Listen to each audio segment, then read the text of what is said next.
Hello there everyone, and welcome to this, massive explanation of what's been happening in video game censorship. And as you can see from this article in front of you, Visa and Mastercard, the global duopoly, in other words a mafia, a monopoly, to prevent people from being able to access information freely, and to basically stifle innovation and legal content from the internet.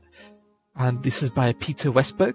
And it basically says that 90% of all payment processing outside of China are controlled by Visa and Mastercard, which is a lot.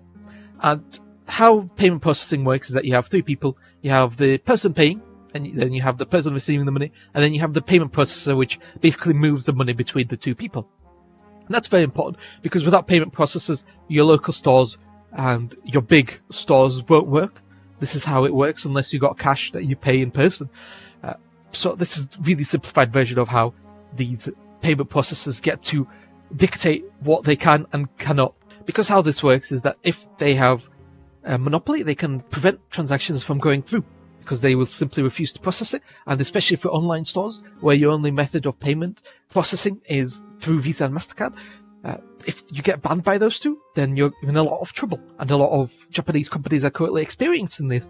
And that's why Japan is currently in negotiations with Visa and Mastercard. They have been for the past year, because Visa and Mastercard have been banning a bunch of Japanese book publishers, a bunch of manga publishers, simply because they don't like the type of content that they process and that they allow. But this is very important, because Visa and Mastercard don't allow fully legal content, but they do allow some very nebulous and some content that should be illegal.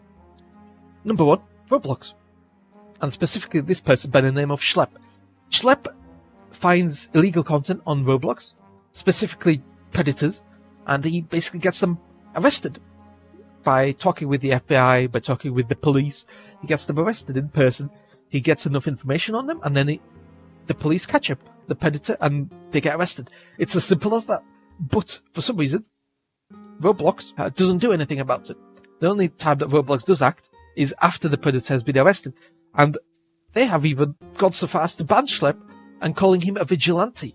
Even though he's not a vigilante, he works perfectly well with the police, and that's not vigilante work.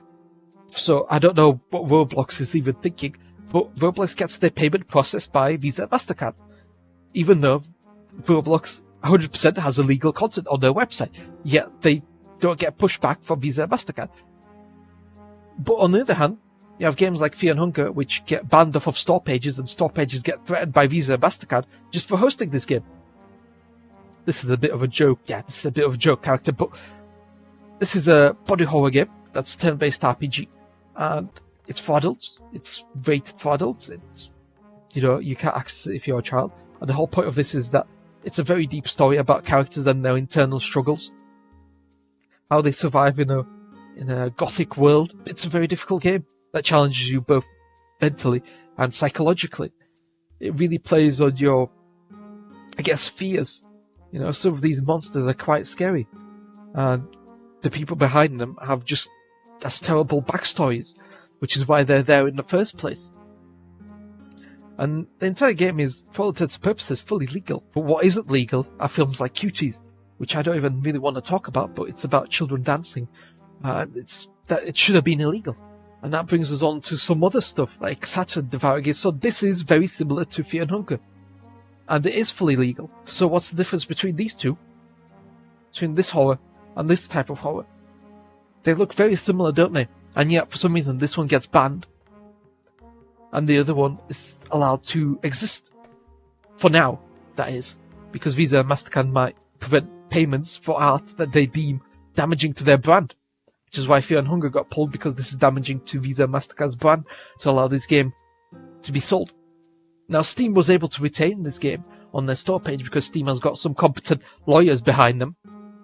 And those lawyers have been able to fight for Fear and Hunger. But something that wasn't fought for was obviously the other store pages that sell online video games. They don't have Fear and Hunger on their store pages anymore. Some of them have demos for Fear and Hunger, but for the large majority of them, they basically had to remove all Fear and Hunger products from their store page because they can't process the payments. Visa and Mastercard has pulled their, payment processing for these store pages, and that's it. You can't access this content anymore.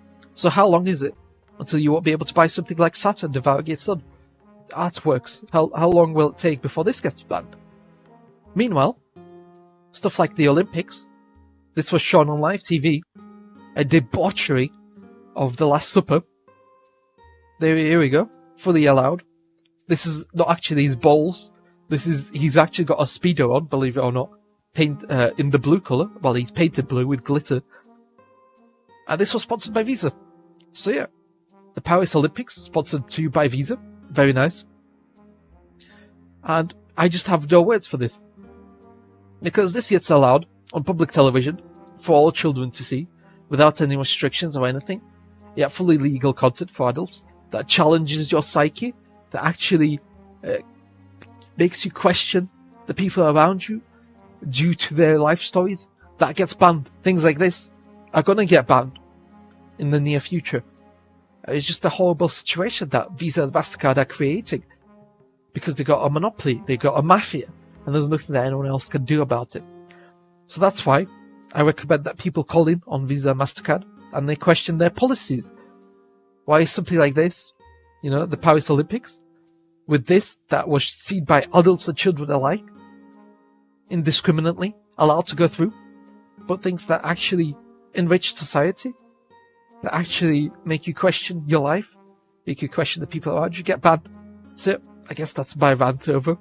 All these people that have their payments processed, no problems, but suddenly, as soon as anything starts to challenge the Visa and Mastercard monopoly, as soon as people try to do something that Visa and Mastercard doesn't have their hands in, that doesn't get the Visa and Mastercard sponsorship, so Visa and Mastercard don't have a portion of the pie, if you so will.